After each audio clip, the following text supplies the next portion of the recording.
Hi, my name is Amy Larson. I am the Senior Vice President of Marketing and Communications at Tilt Holdings. I have worked in the cannabis industry since about 2014, 2015. I'm based in Colorado.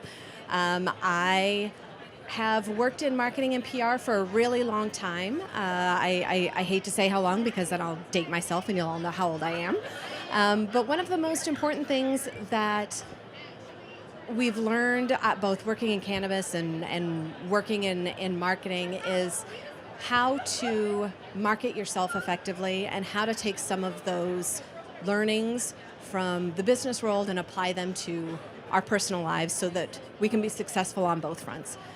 And as Gia asked me to think through what I would talk about today, it was very easy to find some of the parallels of things that we do and recommendations that we make from a marketing perspective for businesses and brands, especially in the cannabis industry, and how we can take those and also apply those to our personal lives as well so that we can market ourselves in a very successful way.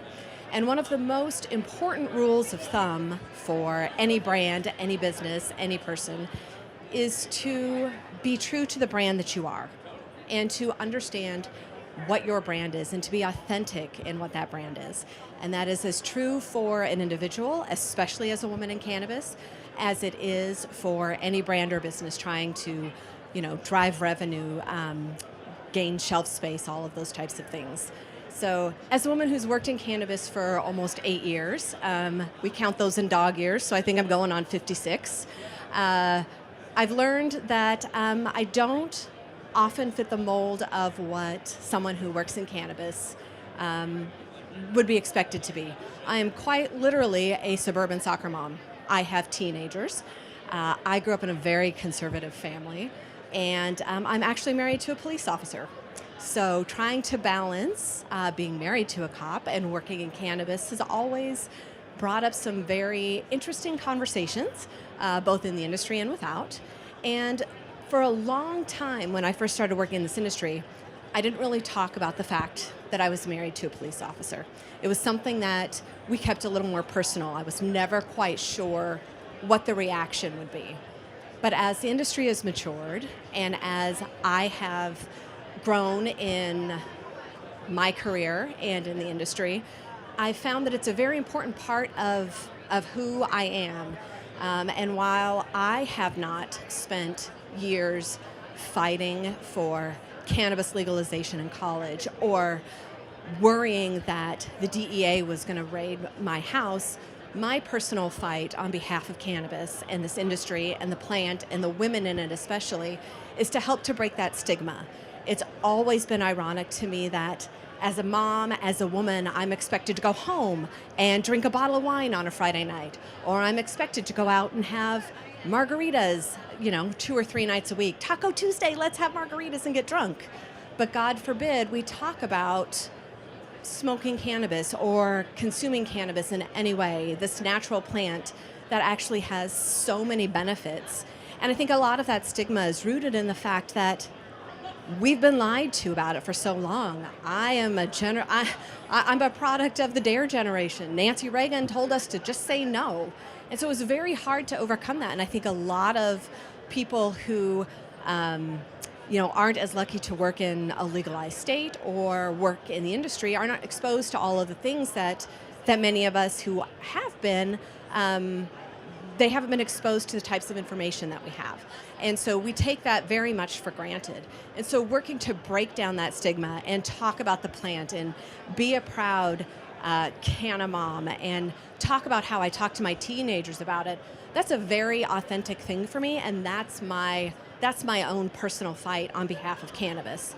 Now, when we talk about being authentic in your brand, we've all seen brands that fail. Look at MedMen, for example. MedMen had one of the biggest, most popular brands, had a huge footprint, but if you look back a few years ago when the original founders of that company came out and all of the nasty, dirty things that they said, you can tell that that brand authenticity, that cool Apple, taking care of people type of mentality wasn't present in that brand. And as soon as the curtain was pulled back, that brand crumbled. And yes, there's new owners there's new founders, the brand's making its comeback. But the fact of the matter is both the industry and the consumers can see you for what you are. Just as in your personal life, you will find friends who will accept you for who you are, and you will find a partner in life who will accept you for who you are, but only if you're really you. You can't lie about who you are and pretend to be something that you're not for too long before somebody figures it out. So being authentic in your brand and living those core values, and those core values that they have to be lived from the top down. They have to inhabit every person in your organization.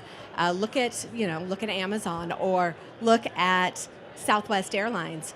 We all know what we visualize when we say those brands. We think good customer service. We think quick delivery.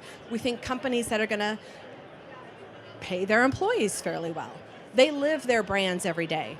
And that's a really important thing for brands, especially in this industry, because not only will your consumers call you out on it, your fellow industry members will call you out on it, and you will be headed for failure, unfortunately. So in addition to living your authentic brand, both in your personal life as well as in your business life, one of the other kind of key factors that can deliver success on both fronts is to try not to be everything to everyone. I think Sheryl Sandberg did women a huge disservice 10 years ago when she came out with Lean In and this supposed, women, female empowerment movement that we could be and we had to be everything. You had to be a CEO. You could be a CEO. You can also be a full-time mom and not miss a soccer game, and God forbid, you need help or you need to take a break. That is an unrealistic expectation. As a mom who works, 50, 60, 70 hours a week, you have to set boundaries. You have to make sure that you know what your priorities are. But in the same way, for your business, for your brand, how many brands have we seen who started owning an edible space or owned the flower space and then decided, oh, there's not enough. There's not enough. I can also create a tincture, or I can create an edible, or I can create a topical, and expand that brand beyond what their core competency is and beyond what their core consumers are looking for, can also be set up for failure. If you are, if you're an amazing grower and you're out of, Humboldt County and you grow the best sun-grown cannabis that there is, that's what you hang your hat on. As a PR or marketing person, I am the furthest thing from a creative. In fact, I think my creative director actually hates it because I can't tell him what I want. I can only tell him what I like and don't like when he gives me something. So for me to market myself as a creative director or a creative person is a lie and would set me up for failure personally in my own professional career. One of the last key pieces that can help you build success both while you're marketing yourself personally as well as marketing your business is to set your goals. Know what your goals and objectives are, because they can help you avoid, that shiny object syndrome.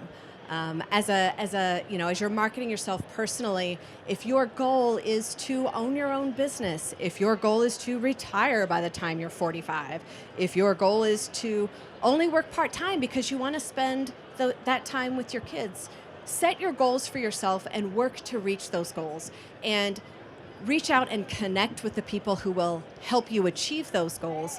In the cannabis industry, more than any other industry, it's how you network, it's who you know.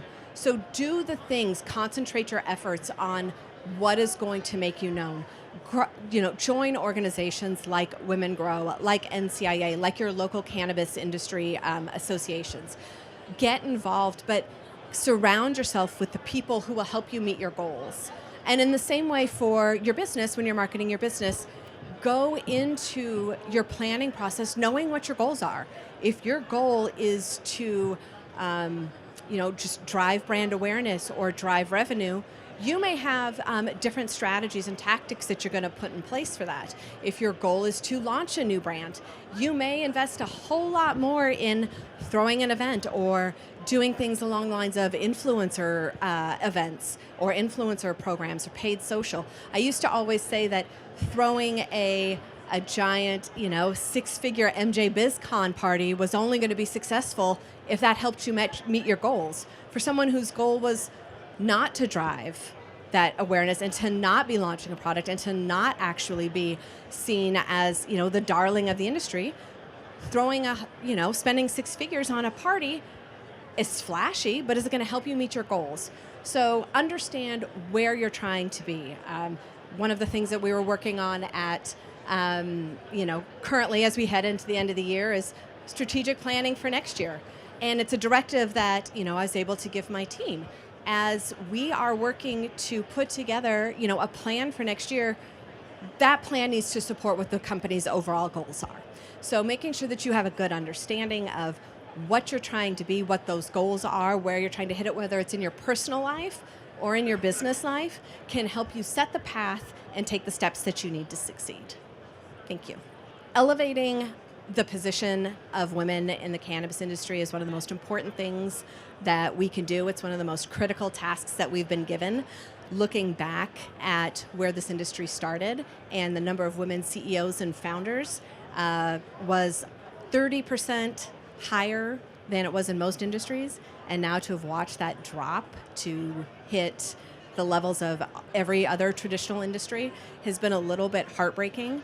So the work that is being done to elevate women and to elevate the position of women in the cannabis industry, the work that's being done by Women Grow, is one of the most important things that any of us can be doing. And I'm proud to be associated with the group, and I'm proud to help them move their platform forward.